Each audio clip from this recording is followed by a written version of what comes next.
देखिए, डॉक्टर मनमोहन सिंह जो हैं विभिन्न पदों पर रहे। इकोनॉमिक एडवाइजर रहे, प्लानिंग कमीशन के डिप्टी चेयरमैन रहे और फाइनेंस मिनिस्टर रहे, प्रधानमंत्री रहे और अलग अलग पदों पर रहे, एडवाइजर भी रहे। जिस भी पद पे रहे उन्होंने वहीं अपना छाप छोड़ी उन्होंने। और क्योंकि उनका वो एक पक्के देशभक्त थे, ईमानदार थे और सूझबूझ वाले आदमी थे, दूरदर्शी थे। ठीक है, प्रशासन चलाना तो बहुत आसान है, लेकिन असली प्रशासक वो होता है जो आने वाले 20-30 साल का देखे। जब वो वित्त मंत्री थे तो वो इकोनॉमिक रिफॉर्म्स लेके आए, लिबरलाइजेशन लेके आए।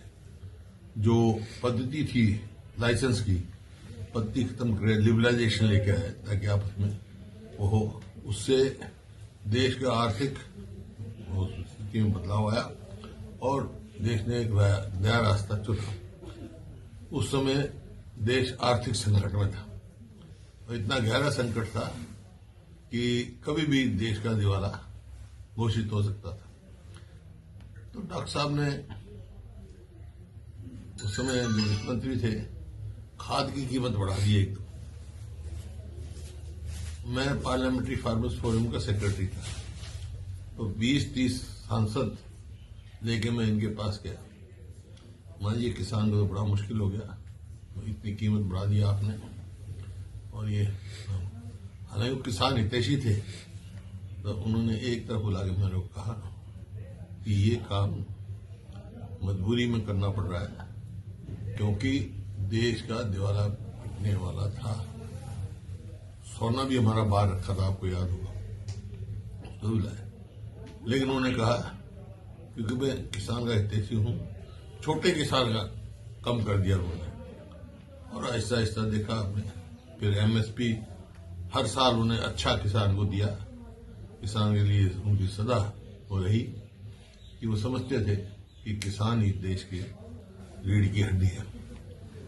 तो इस प्रकार से फिर वो प्रधानमंत्री बने और मेरे को मौका मिला प्रदेश का मुख्यमंत्री बने। उस दौरान जो उन्होंने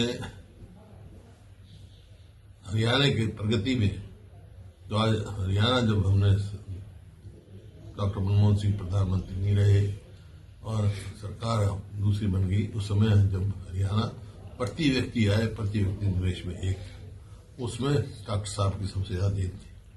और कोई भी संस्थान ऐसा नहीं है जो हरियाणा में ना दिया उन्होंने।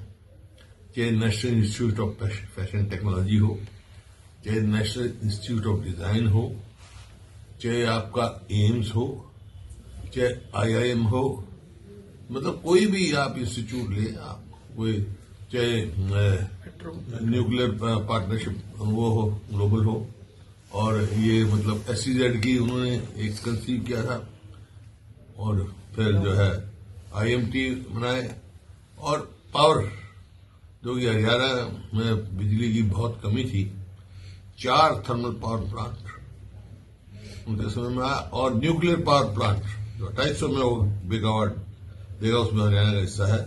वो फतेहाबाद जिले में लगाने का काम किया, गोरखपुर गांव में। तो इस प्रकार से पूरे हरियाणा में आप देखो, हर उसमें हरियाणा ने प्रगति की। उसमें डॉक्टर साहब का बड़ा खास रुचि रहे। और उनके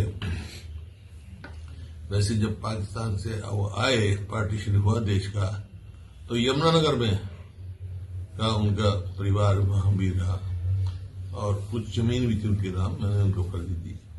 एक बार वो चंडीगढ़ आए, डॉक्टर साहब प्रधानमंत्री थे, और किसी मित्र के अपने घर गए और मेरे को बड़ी हैरानी हुई ये देखकर। उनके इस मित्र ने, जब डॉक्टर साहब ने पंजाब यूनिवर्सिटी से 10वीं पास करी थी, ट्रिब्यून में छपी हुई थी कि doctor Manmohan Singh top the list, वो कटिंग लाके उनको दी डॉक्टर साहब की। तो इस किस्म तो बहुत ब्रिलियंट वो थे और एक देश को आर्थिक दिशा और दशा दे गए हैं। आगे देश जो आज हम कहते हैं हमारी अर्थव्यवस्था बढ़ रही है, दुनिया बढ़ रही है, तो वो उनकी देन थी। कि उनका मानना था, जैसे मनरेगा शुरू की उन्होंने और शिक्षा का अधिकार दिया, फूड का दिया, खाने का दिया, इस प्रकार से उन्होंने था जब तक हमारे लोगों के पास परचेजिंग पावर नहीं होगी हम आर्थिक स्थिति नहीं सुधार सकते।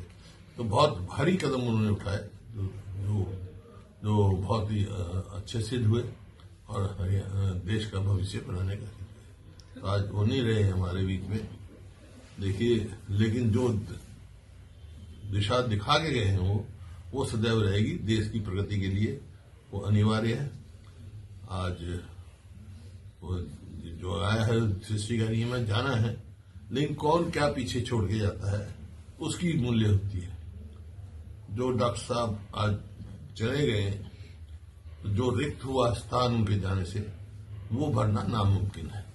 तो मैं अपनी ओर से भी समस्त हरियाणा की ओर से उनको श्रद्धांजलि अर्पित करता हूं और परिवार के साथ उनके में खड़े। स्मारक कोई याद नहीं, डॉक्टर साहब ने इस बात में वो तो हमारे कांग्रेस अध्यक्ष ने पत्र लिखा है,